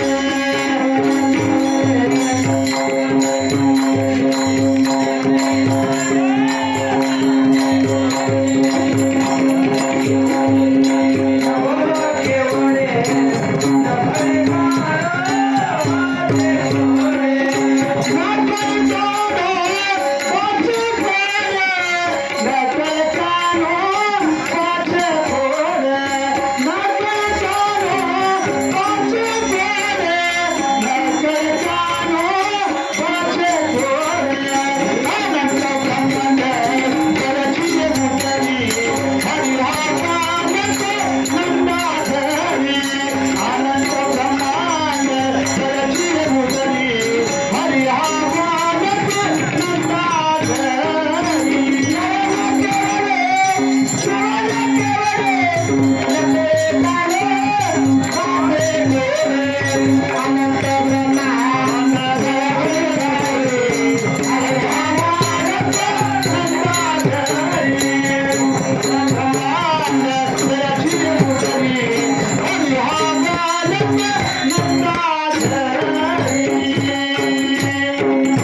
ब्रह्मांड नायकाशिवाय ही कुणी कोणच सोडू शकणार नाही. वर्म भेदक बोलणं.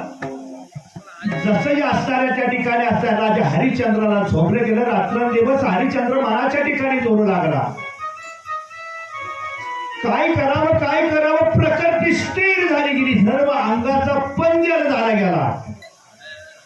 मग सरते शेवटी पाण्याची घागर देखील उचली नाही अशी अवस्था राजा हरिश्चंद्राची झाली गेली. बायकोने त्या डोंबऱ्याला सांगितली मडव घाली ठेवाय नको म्हणजे घरचं काम याला घागर उचलायचं एवढी ताकद याच्या जवळ राहिली नाही. मग ह्याला या ठिकाणी आता कामावर ठेवण्यात का अर्थ हाकलून द्या म्हणले. डोंब्याने विचार केला आता घरचं काम जाऊ द्या म्हणजे आता मडी जाळायला मसून वाट्या ठेवा. सांगितलं बाबा रे या ठिकाणी आजच्यापासून तुला आता घरातली तुटी बंद बनली. पुन्हा या ठिकाणी घागर पाण्याची उचलत नाही. नदीवर नका आहे सर म्हणजे माझ्याबरोबर होतं मडी जाळा. ज्या वेळेला त्या ठिकाणी राजा हरिश्चंद्र मसून वाट्यामध्ये गेला. सर्वकडे जळणाऱ्या मड्याचा वासाचा दुर्गंध नाकात सोडला. बेसूद पडण्याची अवस्था राजाची झाली.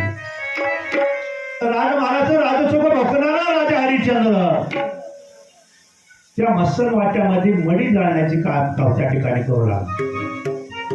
रोज जळणाऱ्या त्या ठिकाणी असणाऱ्या मसन वाट्याच्या ज्या ठिकाणी धुरानं सर्व राज बिंदात देह करपला गेला.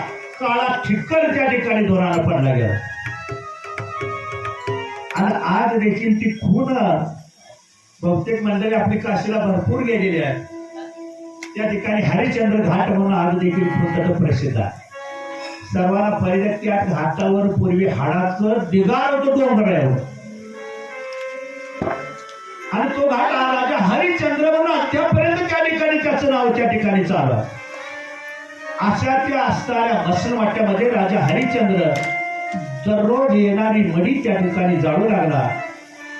आणि या ठिकाणी या ब्राह्मणाचा ऋणातून मुक्त केव्हा होईल अशी काळजी दररोज करला. दररोज चिंता लागली गेली. इकडे असणाऱ्या ब्राह्मणाच्या घरी असणारी ती राजा असणाऱ्या हरिश्चंद्र राजाची बायको तारामती रात्रंदिवस असणाऱ्या त्या कौशिक ब्राह्मणाचं घर उपसू लागली, रांधू लागली, सारवू लागली.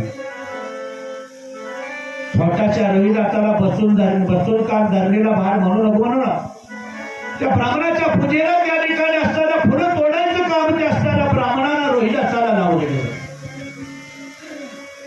आणि एके दिवशी त्या ठिकाणी घडलं काय, या ब्राह्मणाच्या त्या ठिकाणी फुलाबरोबर असताना रोहिदास या ठिकाणी ज्या वेळेला फुलं तोडण्याकरता या ब्राह्मणाच्या बागेमध्ये त्या ठिकाणी गेला. दिवसभर त्या ठिकाणी फुलं तोडली. दुपारपर्यंत त्या दुपारच्या असणाऱ्या ब्राह्मणाच्या पूजेला फुलं आणून त्या ठिकाणी पूजेला दिली गेली. दुपारी 4-2 घास खाल्ले गेला असताना रोहिदास बाळ त्या ठिकाणी असताना ब्राह्मणाच्या पोराबरोबर संध्याकाळी पूजेचे सेवे करतात. त्या ब्राह्मणाच्या बरोबर परत असताना ब्राह्मणाच्या बागेत गेला आणि तिथंच घात झाला गेला. ओळखलं विश्वामित्राने इकडे चारा राणीचं जरा बरं चालेल, हिला काय तर आता सांगण्याशिवाय बागायचं. तक्षक नागाला आज्ञा केली गेली, जा म्हणजे आज असताना राजा हरिश्चंद्राचा आणि तारामतीचा बाळ रोहिदास फुलं तोडायला बागत येणार. त्याला जाऊन तू चावायचा आणि दंश करून त्याला त्या ठिकाणी ठार मारायचा. तक्षक नागाला विचार केला, एवढा मोठा सत्वशील राजा त्याचा काय अपराध नसताना मी कशाबद्दल असताना त्या रोहिदासाला चावू. विचार केला. तक्षक नाग त्या ठिकाणी मनाच्या ठिकाणी द्विधावस्थ झाली. कारण नसताना त्या बाळाला जाऊन चालत तर सत्वशील राजा हरिश्चंद्र असताना त्याचं पाप मला लागेल. नाही जावं तर ब्रह्मदेवाला पळवून जाऊन ह्या बाबाला दुसरी सृष्टी निर्माण केली. ऐकावं कोणाच. विश्वामित्रांनी सारा विचार करा, बाबा रागीट आहे मला. हे ब्राह्मण विश्वामित्र रागीट आहे मला. तक्षकाला विचार केला आणि ज्या असणाऱ्या फुलबागेमध्ये असणारा रोहिदास ज्या ठिकाणी फुलं तोडायला आला होता त्या ठिकाणी असणाऱ्या त्या रोहिदासाला जाऊन या ठिकाणी या असणाऱ्या रोहिदासाला तक्षक नागानं दंश केला आणि रोहिदास त्या ठिकाणी असणारे 20 झोंबल्यामुळे त्या ठिकाणी पाण्याच्या बाहेर मासा तर्पण मासा त्या ठिकाणी तर्पणू लागला. जी ब्राह्मणाची मनोती दोस्त होती सर्वजण त्या ठिकाणी हरवू लागली, पडू लागली. रोहिदास कायला जाता जाता त्या ब्राह्मणाचा मुलाला सांगितले गेलं, धावत पळत जावाने माझ्या आईला एवढी बातमी सांगा. तू घरी छान म्हणत असताना मी जेवायला थांबणार तसाच तुकडा तोडत इथं आलो. आता तुझं बाळ तुझ्याकडे परत जेवायला येणार. की धावत पळत असताना ब्राह्मणाची मुली गेली आणि ताराराणीला सांगितलं, माते तुझ्या असणारा रोहिदासाला त्या ठिकाणी सापाला दंश केला आणि तुझा असणारा रोहिदास त्या बागेमध्ये त्या ठिकाणी मरून पडला गेला. रोहिदासाला मरण असताना ताराराणीला किंवा त्या ठिकाणी धावा पडला आणि धावत पळत बागेत निघाली. त्याच वेळेला बाबराच्या बायकोनं हातात धरलं. कुठं चालली म्हणजे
हृदय इकडे असणाऱ्या बाळाच्या ओढ्याने आखडून करतोय, डोळ्यातून घाला घाला पाणी पाहत आहे. आणि इकडे मात्र ब्राह्मणाच्या बायकोनं हाताला धरलं आणि घरातल्या कामाला त्या ठिकाणी हिस्सा देऊन त्या ठिकाणी काम करण्याकरता बसवलं गेलं. बिधा अवस्थेत थापडलेली ही माता त्या ठिकाणी देवलं त्या ठिकाणी मन रडत आहे आणि हात काम करतोय. अशा प्रकारची असणारी दैनीय अवस्था या ताराराणीची आली. मनाच्या ठिकाणी ताराराणी करते केव्हा एकदा दिवस माळते आणि माझ्या भावाला जाऊन त्या ठिकाणी हुडकते. अशा प्रकारे ताराराणीचं मन त्या ठिकाणी विचार करते. कसा बसा दिवस मावळला. ब्राह्मणाच्या बायकोचा निरोप घेऊन त्या ठिकाणी ताराराणीने विचारलं, मालकीन साहेब, माझं बाळ साप चावून बागेमध्ये मरून पडले आहे. आता दिवस मावळा, कडूच पडायची वेळ झाली, आता तरी मी जाऊ का?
लेपुराचे हित पाय माऊलीचे चित्त अशा प्रकारे ज्या वेळेला असणारी ती असणार आपल्या लेखनाच्या त्या ठिकाणी ओढीनं आपल्या मालकीची परवानगी घेऊन ज्या वेळेला तारामती त्या ठिकाणी धाव पडू लागली रात्रीच्या 8 वाजता त्या ठिकाणी 8 ते 10 वाजता त्या ठिकाणी बागेमध्ये असणारी तारा नदी ज्या ठिकाणी कुठं माझं बाळ पडलं असेल याचा शोध घेऊन आईच काळीच सांगत होतं काय झालं नाही काहीच होणार नाही बाळाला तुझं बाळ जिवंत असेल असं तिचा आत्मा त्या ठिकाणी त्याला सांगत होता इतक्यामध्ये कुठेतरी दूर त्या ठिकाणी असणाऱ्या घोबडाचं ओरडा त्या आईच्या कानावर पडलेली चर्म दिसला काळजाला चटका वाचला गेला आशुकप शकून या ठिकाणी घालला गेला माझं बाळ या ठिकाणी सुखी असेल का नसेल म्हणून तारामती इकडे तिकडे सैरा वैराच्या बागेत धावू लागली पडू लागली कुठंच बाळ त्या ठिकाणी दिसला पुन्हा खेळ असणाऱ्या भगवंताला दाखवायचा होता ब्राह्मण तिथं गेलं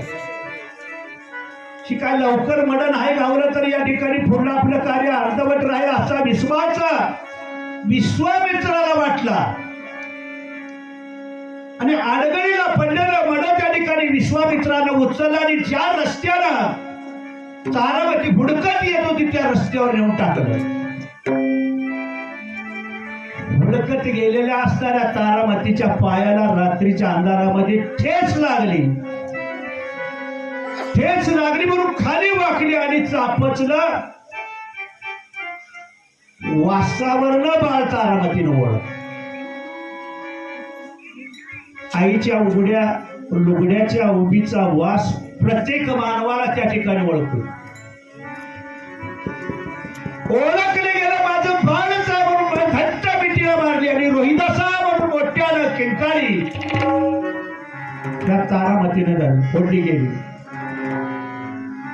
छातीशी कावटाळून रोहिदासाला धरणारी रडत करत तारामती पडू लागली इतक्यामध्ये तेच ब्राह्मण म्हणजे विश्वामित्र आडवा गेला ब्राह्मणाचा घरा त्याच्या घरला निघू नको मला काही याड लागलं का तुला काय ये माझ्या मागे तुला बसून वाटा दाखवतो मला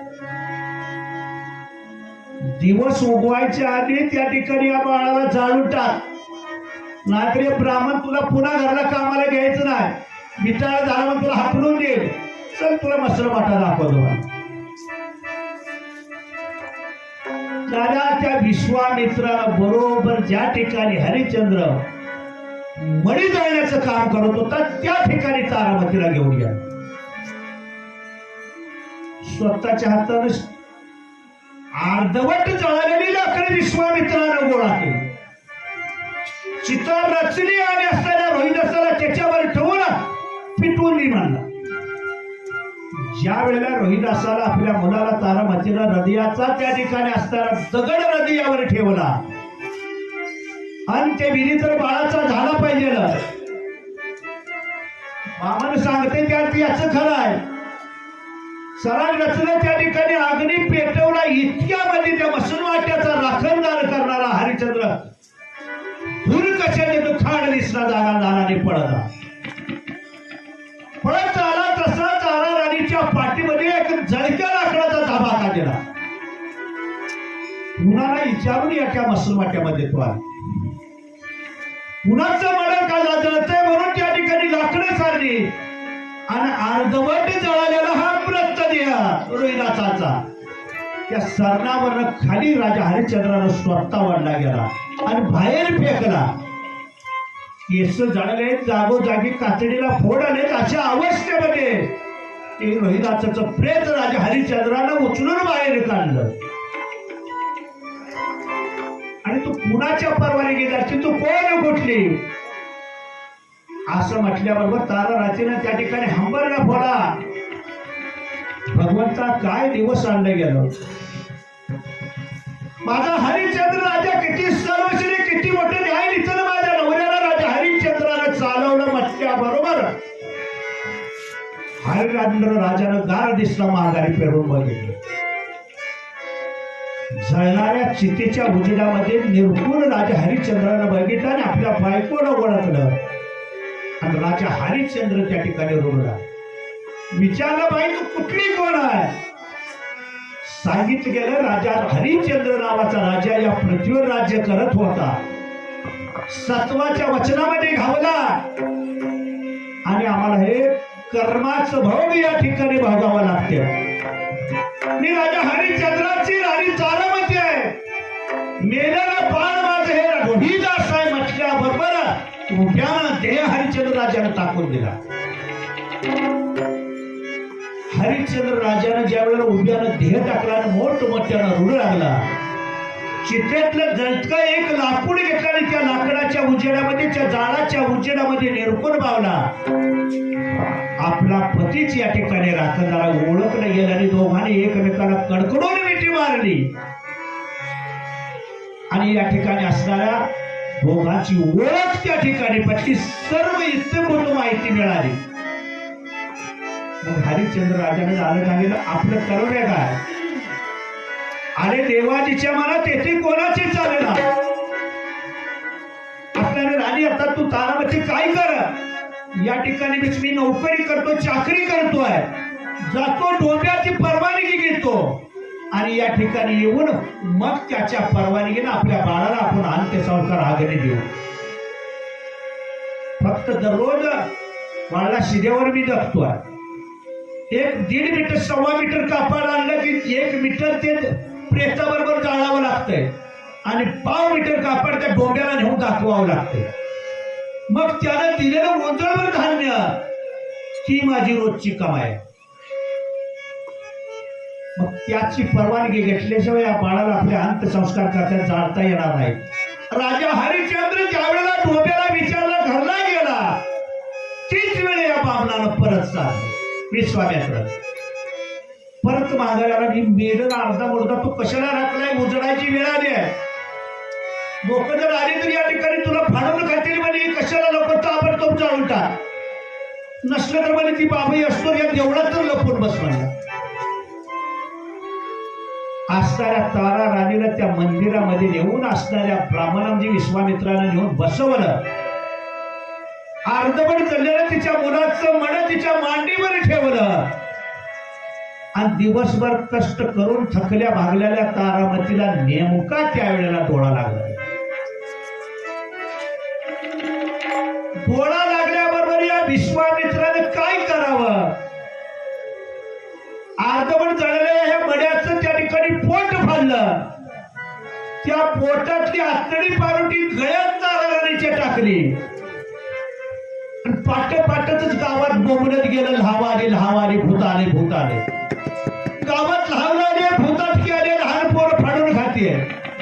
सगळ्या गावात दौडी दिली. गावच्या गाव मसनवाट्याकडे गेला.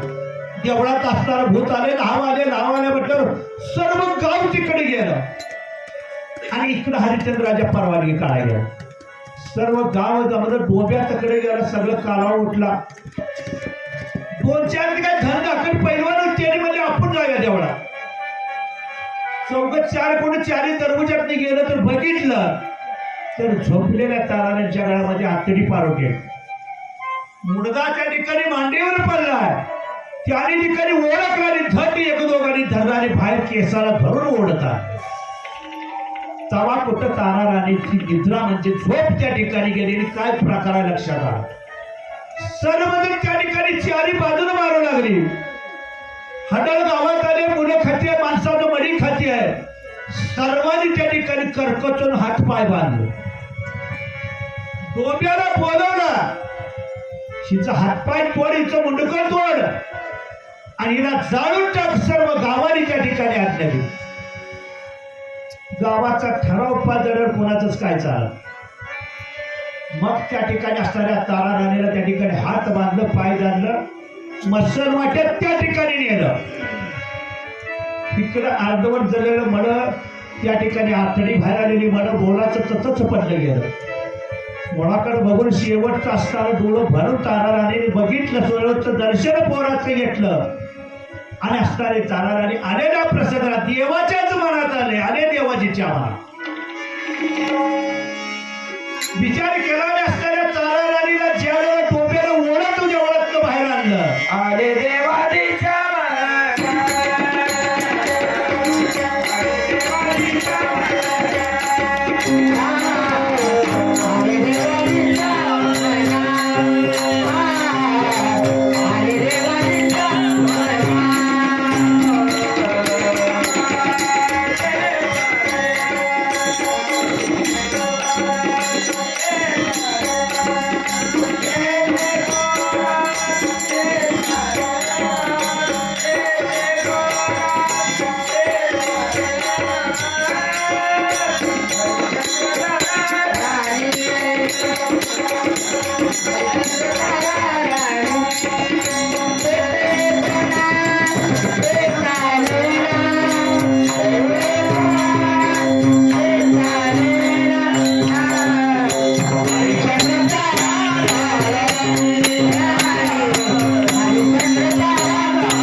जीव घेऊन तिला जाळून टाकायचं. सर्व डोब्याला आणलं, ओढत हातपाय बांधले गेलं.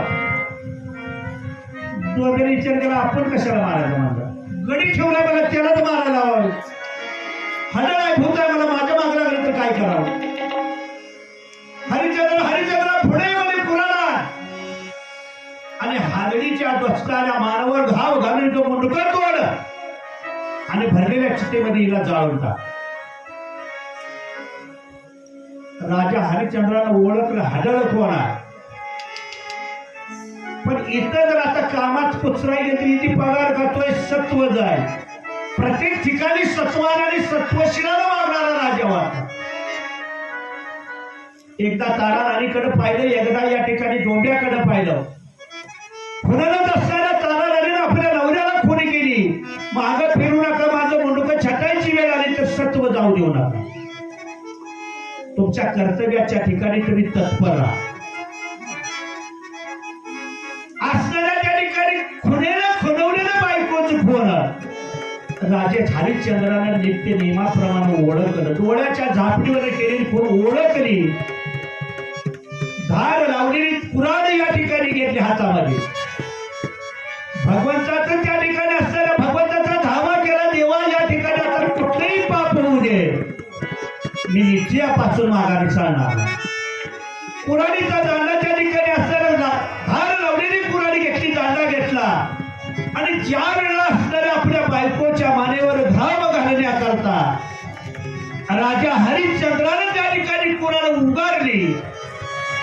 प्रत्यक्ष विष्णूचं आश्रम त्या ठिकाणी हल्लं गेलं, टळलं गेलं. क्षणाच्या आत भगवंत धावत त्या ठिकाणी पडत आला आणि वरच्या वर असणाऱ्या त्या ठिकाणी असणाऱ्या हरिश्चंद्र राजाच्या हातातील ती कुऱ्हाड त्या ठिकाणी ढळली. ज्यावेळेला भगवान विष्णू त्या ठिकाणी आला, विश्वामित्रानं वेश बदलला आणि विष्णूचं पाय धरलं. विष्णूचं पाय धरलं. दुसऱ्या वेळेला राजा हरिश्चंद्राचं पाहिलं. चुकलो राजा. बरोबर असणाऱ्या गुरु वशिष्ठाचा तो शिष्य आज विजयी झाला गेला. अमृत दृष्टीनं भगवंतानं रोहिदासाकडे त्या ठिकाणी बघितलं.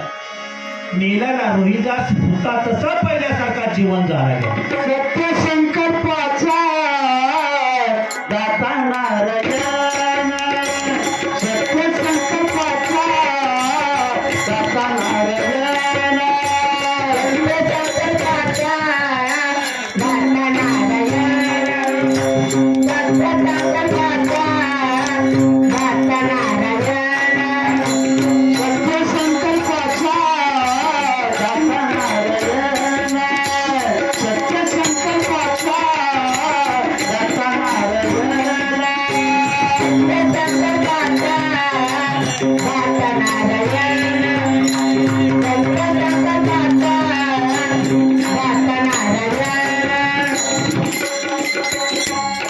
भगवंताला त्या ठिकाणी असताना हात धरला. हरिश्चंद्र राजाला त्या ठिकाणी ओळख पटवून दिली. रोहिदास जिवंत झाला गेला. विश्वामित्राने सर्वांची त्या ठिकाणी माफी मागितली गेली. गुरु वशिष्ठाला त्या माफी मागितली. खरोखर गुरु वशिष्ठ मीच चुकलो. तुझ्या हाताखाली एवढ्या तत्परतेनं हो, एवढ्या ताकदीचं शिष्य तयार झाला असलेला मला स्वप्नात देखील वाटलं नव्हतं. म्हणून स्वप्नात जाऊन फसवण्याचा प्रयत्न मी केला. गुरुवाऱ्या वशिष्ठा तू जिंकला गेला. 1000 कोटी वर्ष केलेली तपश्चर्येचं असणारं पुण्याई राजा हरिश्चंद्राचं प्रेम भट मिळवून दिली गेली. आणि 1000 कोटीच वर्ष राजा हरिश्चंद्राने त्या ठिकाणी राज्य केलं. आणि असणाऱ्या आपल्या सत्वाला मात्र तो जळू शकला नाही. असं असणारं हरिश्चंद्र राजाचं चरित्र होतं. असो अशा प्रकारे सांगितल्याप्रमाणे माझ्या बुद्धीला येईल तेवढं आमच्या हरिश्चंद्राचे कथानक आख्यान या ठिकाणी मी तुम्हाला सांगितलं गेलं.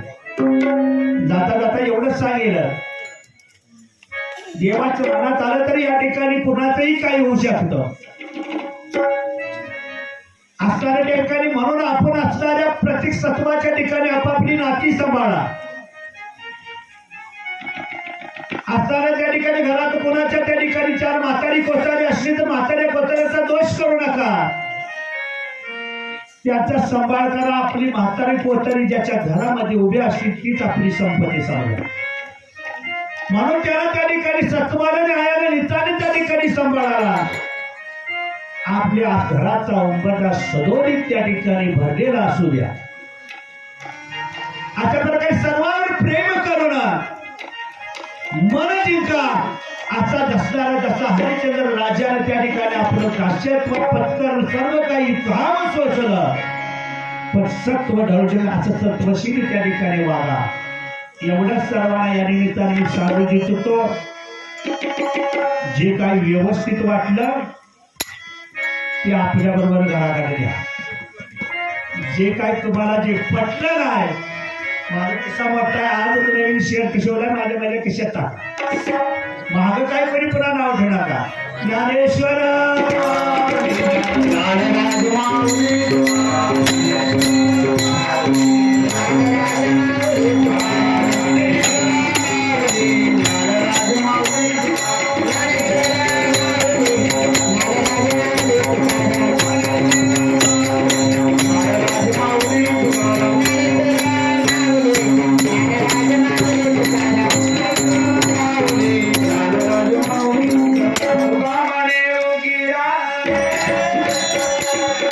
Goodbye.